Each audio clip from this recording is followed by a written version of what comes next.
Hello, good morning mga kaibigan. Muli tayo nagbalik para ibahagi na naman yung bagong application natin na nagbibigay naman ng libreng connection para sa mga group user at saka TM user.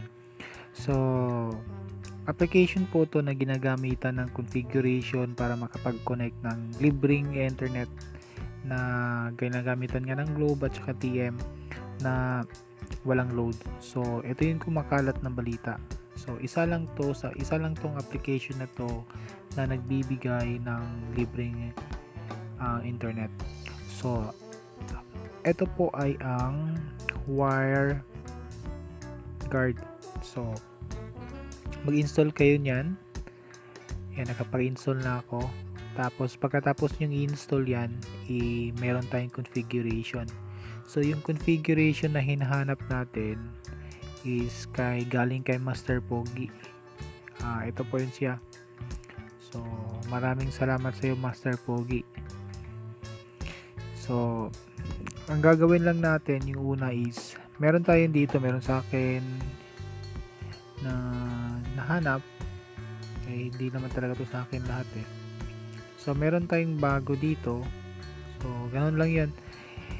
I-import lang natin. Kung marunong ka nang mag-HTTP injector, yung SSR na tinatawag, pwede rin to. So, create create from file or achieve. So, mapupunta yan sa sa may mga files sa file manager mo. So, hanapin mo lang yung storage mo na dina-download mo.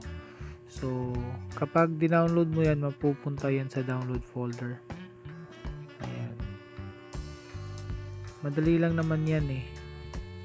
Tapos, hanapin mo yung dinownload mo. So, yung my config, etong, saan ba yan? Yung my config.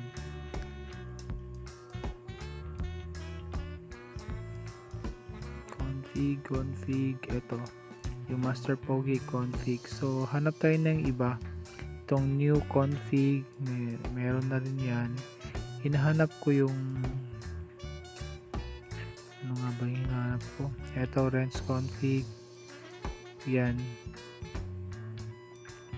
Yung may config. I-upload ko na rin para makita nyo lahat. So, pa-download na rin po.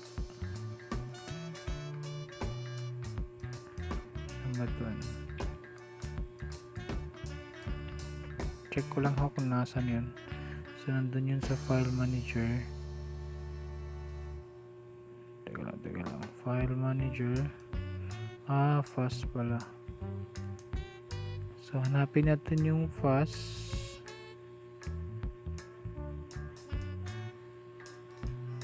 Ito po. Fast na config. Click natin yan. So, magiging import yan sa taas. So, disconnect muna natin itong ginagamit nating internet. So, ito po, no load po to Oo. Yan.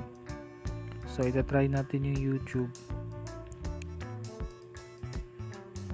Meron po siya. Mabilis din naman siya, hindi naman siya mabagal. Kaya, download nyo na lang sa baba. Ayan. Globe po yung gamit ko. Nakasim to yan. Globe po gamit ko. Ayan po. Tapos,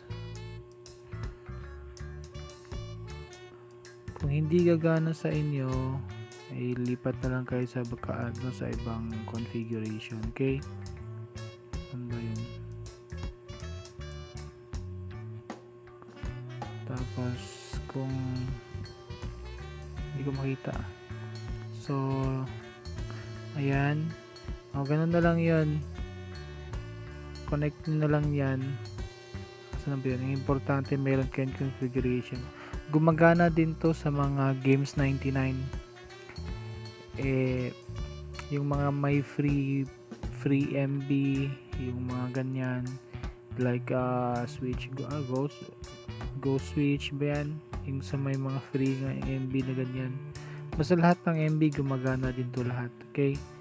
So, wala kayong pagsisisihan kung i-download niyo yan. Kasi marami naman nag-share dyan. Hanap lang kayo ng server na connected siya. For now, maganda siya. Ayun nga, mayroon na nga nag-share eh. Ayan po. So, wala tayong problema dyan. So, hinihinaan natin yung boses kasi may natutulog na at madaling araw na po. Okay? So, yan lang muna sa ngayon. Hit subscribe button po para ma-update po tayo. Tsaka notification bell na lang para malaman nyo kung mag-upload ako ulit. So, maraming salamat po at magandang gabi po sa inyong lahat. Babalik po tayo baka mamaya po konti kung meron tayong bago. Marami naman tayong bago kaso lang wala talagang time para mag-upload. So, kung anong makikita ko sa internet, sa mga free net na na pwedeng i-share, sige, i-share natin dito sa channel ko. Okay? So, maraming salamat po sa panonood at sa pakikinig at sana magamit nyo. So, salamat muli sa Zoo TV. Paalam.